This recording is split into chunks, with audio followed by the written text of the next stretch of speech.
or the hilt, as it's called.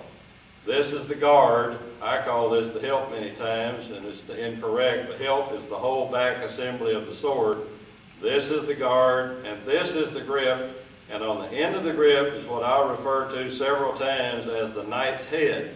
If you'll zoom on in, I want to show exactly a couple of points, exactly how to properly handle the sword so that you handle the sword and it doesn't control you. When you're holding the sword at a carry, you should hold it in what is popularly called a pencil grip, with the thumb and the first two fingers around the grip of the sword and out near the knight's head. If you will practice using the sword or gripping the sword in the pencil grip with your fingers out near the knight's head, you'll be much more capable of handling the sword quickly and easily than if you let the sword get back in here. If you let the sword get here, it's going to control you. You will not control it. So always grip the sword this correct way with the pencil grip. The sword should be at your side. You can zoom back out now. And your thumbs of each hand should be on the seams of your trousers. The proper position of the Sir Knight at attention is with the heels together and the feet at a 45-degree angle.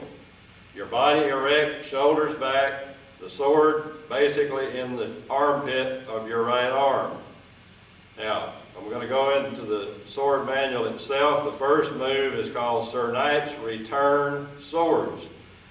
The return is probably the hardest movement in the whole sword manual for 99% of the Sir Knights to do correctly, because they do not understand how many moves it takes to do it. And it takes, again, 3 moves to get in position to actually do the return.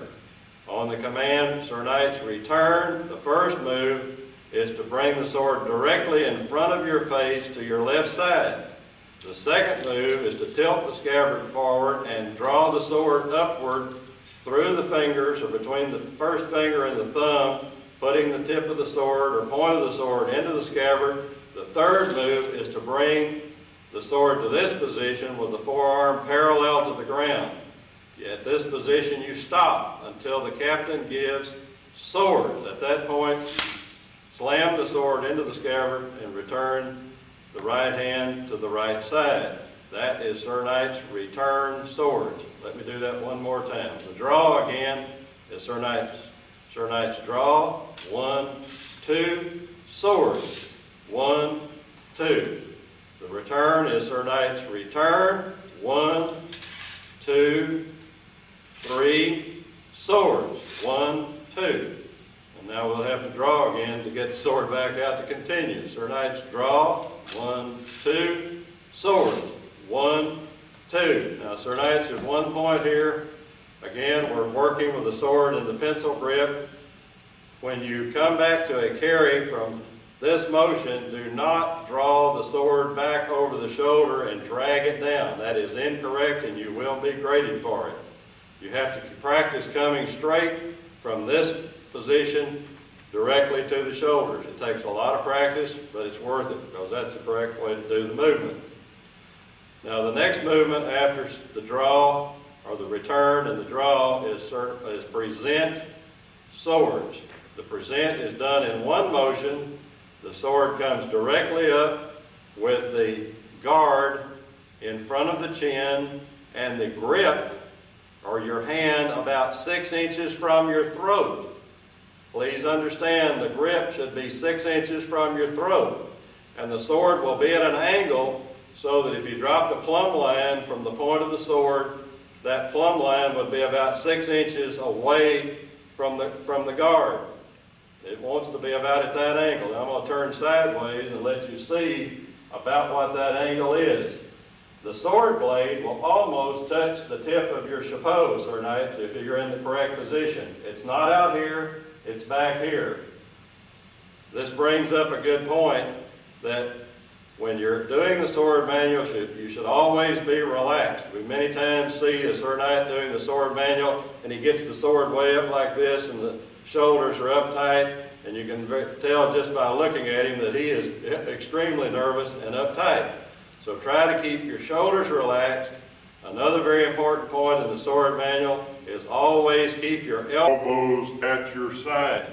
There are a few exceptions to that, but you need to always practice the sword manual with the shoulders as relaxed and loose as possible, and always keeping the elbows near the side.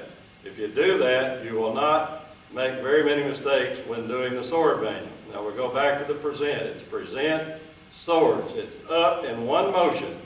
It's not like we see some knights doing like this. That is not correct.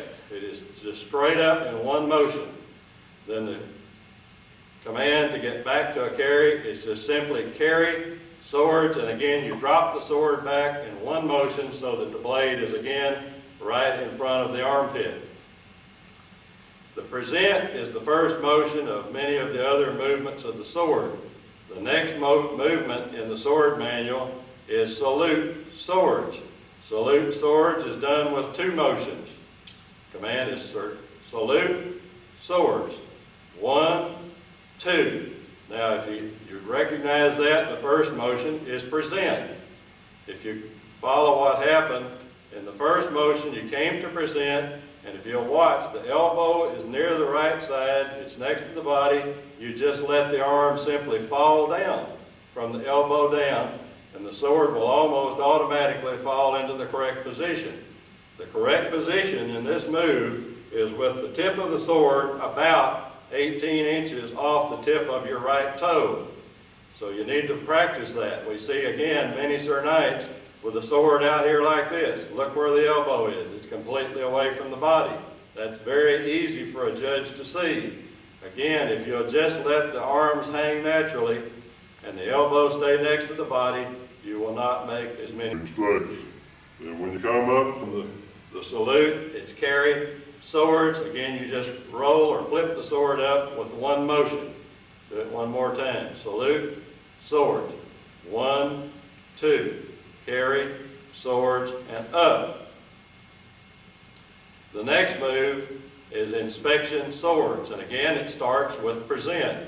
The command is inspection swords. You come up to the present, you roll the sword out with the fingers and the wrist, and you roll it back. That's 1, 2, 3.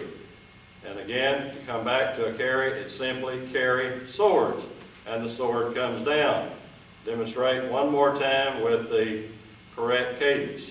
Inspection swords. 1, 2, 3. Carry swords and down. This is the same motion that you will use when you're in open ranks being inspected before you go on the drill floor. There is a difference. When you're on the drill floor, you do this to a cadence. When you're being inspected, you have to wait for the first judge to come in front of you and face you before you do the second and third motions of inspection swords. If you do it too soon, he won't see it and you'll be graded.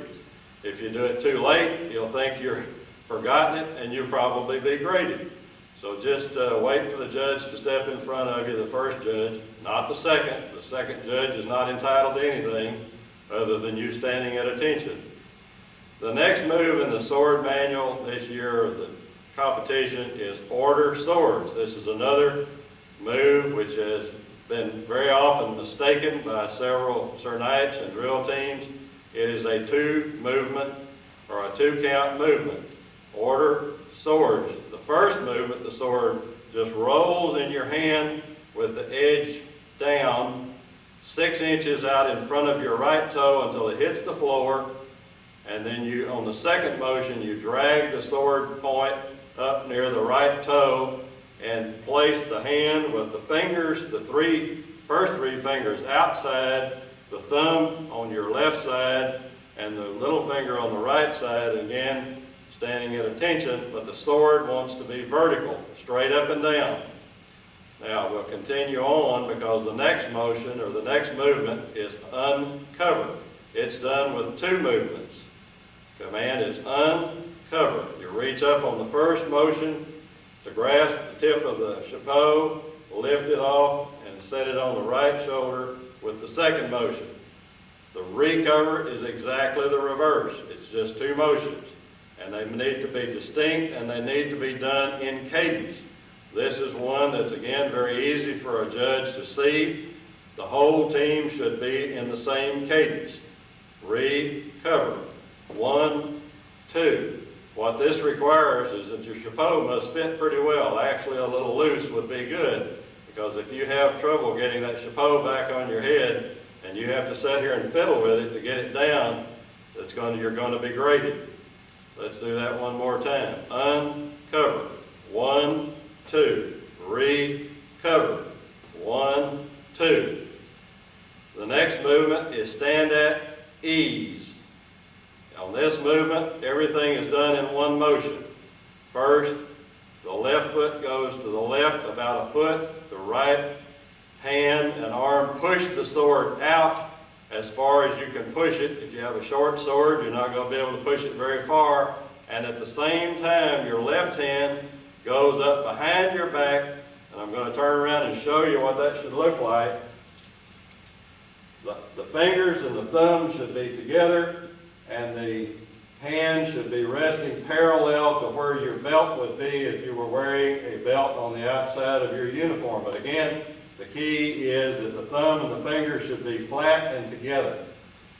Okay? Go back to the front position. You're at ease. The feet are apart.